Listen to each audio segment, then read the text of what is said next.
Questão 18. É dito aqui que é um texto sobre João do Rio, e aí a obra é Dentro da Noite. Nessa descrição, o narrador traça um panorama sociocultural das primeiras décadas do século XX. Sua perspectiva revela uma. Então veja, nós vamos ter ali uma descrição nesse texto, e aí o exercício já antecipa pra gente a ideia de que, no texto, o narrador vai dar um panorama geral sobre como que era a estrutura sociocultural das primeiras décadas do século XX. Então, lá nas primeiras décadas do século XX, como que era a organização sociocultural da sociedade?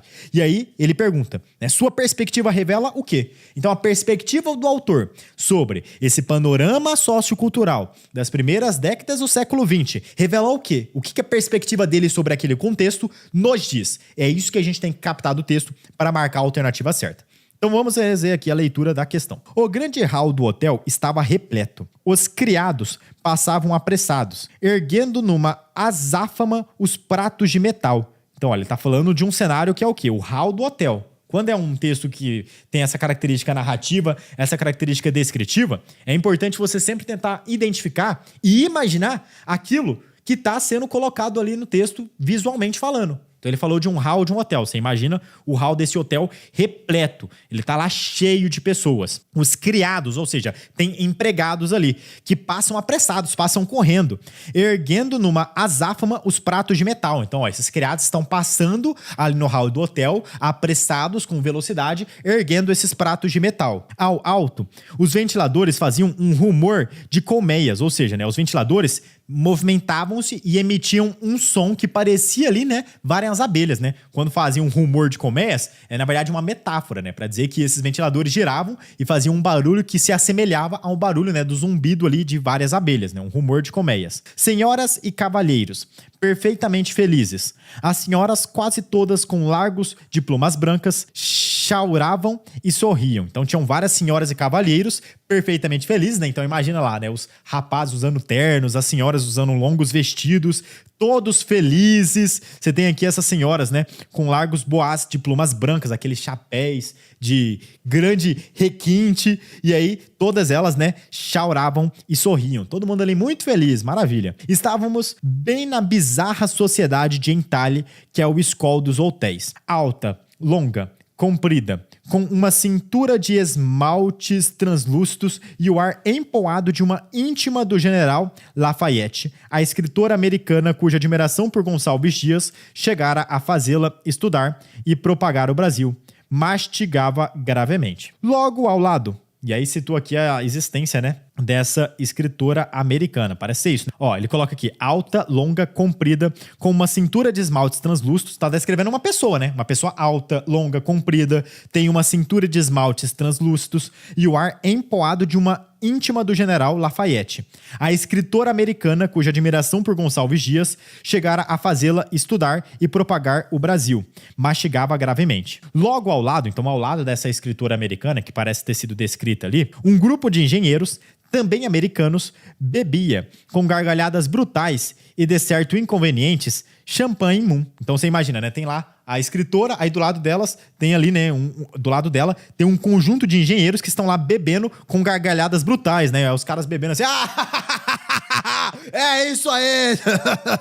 E a galera bebendo assim, maluca. Esse é o cenário que tem aqui nessa situação. Por que eu fiz isso aqui no meio da live? Pra te acordar, porque eu sei que você tá quase dormindo aí. Live de linguagem é cansativo mesmo. Agora vamos lá, né? De vez em quando parava à porta um novo hóspede. Hesitava. Percorria com o olhar a extensa fila de mesas onde o debinade se acalorava. A um canto, Miles, Pérez, filhas de um rico argentino, yacht work nas horas vagas e vendedor de gado nas outras. Perlavam risadinhas de flerte para o solitário e divino Alberto Guerra, seguro dos seus bíceps, dos seus brilhantes e, quiçá, dos seus versos. Então, observe, né? O texto, ele basicamente está descrevendo aqui um cenário, né, de um hotel. Nesse hotel você tem muitas pessoas, o hotel tá cheio, os criados, os empregados passam de um lado pro outro carregando os pratos, tem ali algumas senhoras requintadas utilizando roupas que demonstram aquela pomposidade, aquela riqueza, você tem ali uma escritora, tem do lado da escritora vários engenheiros ali bebendo, dando risada, tem ali um general que ele cita no final do nosso texto, que é um general que tá lá, né, seguro dos seus bíceps, dos seus brilhantes, então ele deve ter vários brilhantes de guerra assim, localizados, né, no seu peito. Então é basicamente o cenário que está sendo descrito aqui, né? nas primeiras décadas do século XX. Essa é mais ou menos a ideia que ele está colocando aqui no texto pra gente. E se você observar bem, né, ao longo de todo o texto, ele faz algumas descrições que são, assim, um pouco metafóricas. Ele não faz somente descrições objetivas. Ele faz descrições um tanto quanto subjetivas, quando ele fala, por exemplo, da escritora, né? Ele fala aqui, ó, da escritora como sendo alta, longa, comprida, com uma cintura de esmaltes translúcidos e o ar empoado de uma íntima do general Lafayette. Nós temos aqui em seguida os engenheiros, né, que estão lá com gargalhadas brutais e de certo inconvenientes. Temos aqui também, olha lá, né, um hóspede que hesita, percorre com o olhar a extensa fila de mesas onde o debinardo se acalorava. Quando ela cita, né, quando o autor aqui nesse caso cita o general, né, ele fala aqui, ó, do general como sendo um cara seguro de seus bíceps. Então, ele deve ser um cara forte, e aí ele, né, tem aquela... da pessoa que, pô, ela tem um corpo físico interessante, e aí ela... A autoestima, isso que eu tava tentando pensar. Ela tem o general, né, que é seguro dos seus bíceps, ou seja, ele tem uma alta autoestima, ele tem ali os seus brilhantes, quiçá dos seus versos. É um cara que se acha, né? Pô, ele é um cara forte, né, ele tem lá seus brilhantes, ele deve ser aquele cara de queixo levantado pra cima, né, ele é seguro dos seus versos. Então, veja, né, é uma descrição que não é necessariamente objetiva. Ele não tá só descrevendo o que ele tá vendo objetivamente, mas o que ele já pressupõe sobre cada uma dessas pessoas, né? Quando ele descreve as senhoras ricas, ele descreve já colocando alguns preconceitos, alguns estereótipos em cima dessas mulheres. Quando ele descreve ali a escritora, ele faz a mesma coisa. Quando ele descreve o general, a mesma coisa. Às vezes ele nunca falou com o general, mas ele já pressupõe que pela estrutura do general, talvez esse general ele tenha essa autoestima elevada, ele seja aquele cara, né, que tende a se achar em relação às demais pessoas e assim por diante. Agora vamos lá. Sua perspectiva revela o quê? Letra A. Uma percepção irônica da importação de valores e modismos. Talvez. Perceba até que, ao longo do texto, ele cita. Você tem uma escritora americana, um engenheiro americano que vieram ao Brasil. Ou seja, valores europeus que estão sendo internalizados no país.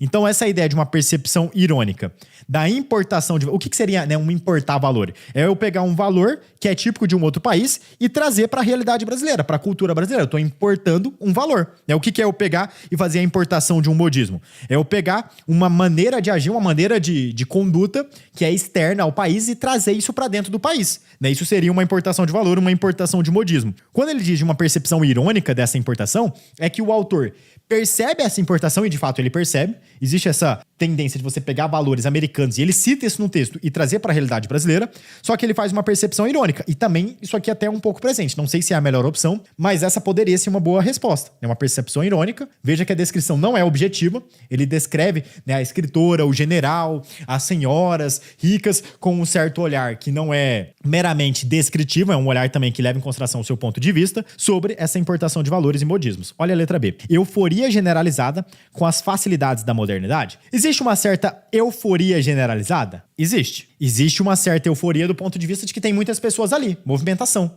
A descrição que ele faz ali é um tanto quanto dinâmica. Só que é uma euforia com as facilidades da modernidade? Não.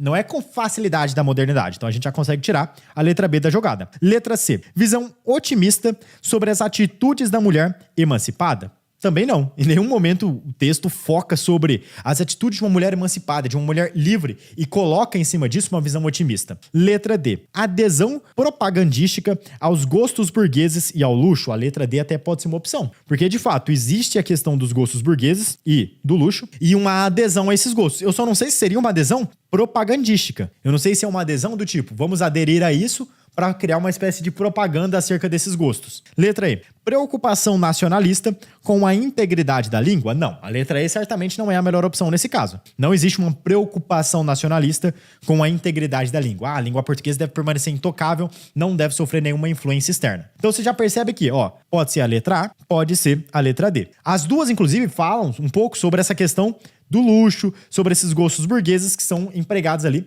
no cotidiano. Agora, resta saber, é uma percepção irônica sobre a importação de valores e modismos ou é uma adesão propagandística aos gostos burgueses e ao luxo? Se a gente levar em consideração a comparação das duas alternativas, tá muito mais para uma percepção irônica. Por quê? Porque não existe uma propaganda, né? Propaganda é quando você quer anunciar algo para gerar uma repercussão e aquilo, né, conduzir a pessoa a um tipo de ação. Não existe uma propaganda para que exista, né, uma adesão cada vez maior a esses gostos burgueses e a esse luxo. Não me parece ser a melhor opção aqui nesse caso. por conta dessa palavra. Se ele tirasse essa palavra, até poderia ser. Revela uma adesão aos gostos burgueses e ao luxo. Aí faz sentido. Porque no texto você percebe os personagens aderindo a esses gostos burgueses e a esse luxo. Agora, propagandística não me parece ser a melhor opção. Uma percepção irônica sobre essa importação de valores e modismos até pode ser. E aí, cara, é aquela clássica questão que vale pouquíssimos pontos na TRI. Essa é a questão que você pode ter certeza. No dia do Enem, não vai ser uma questão que vai dar muito ponto. Aí você tem lá, né, todo esse texto. E, cara, sinceramente, eu vou muito mais pra letra A por conta das referências que ele fez. Olha bem, isso aqui é sutil, tá? Por conta das referências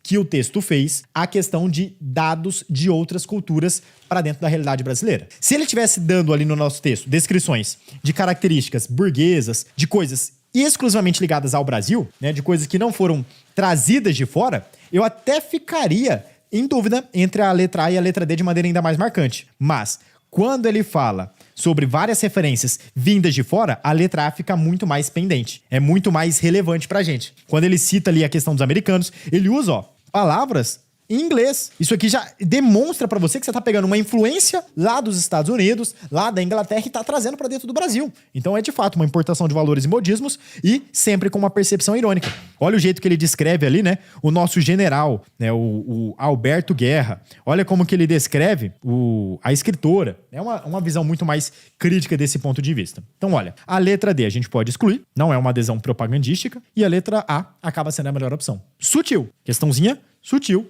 Um pouquinho difícil, mas tem que ficar atento a esses detalhes. Voltar sempre no comando e pegar isso para ir, né, no cerne da questão.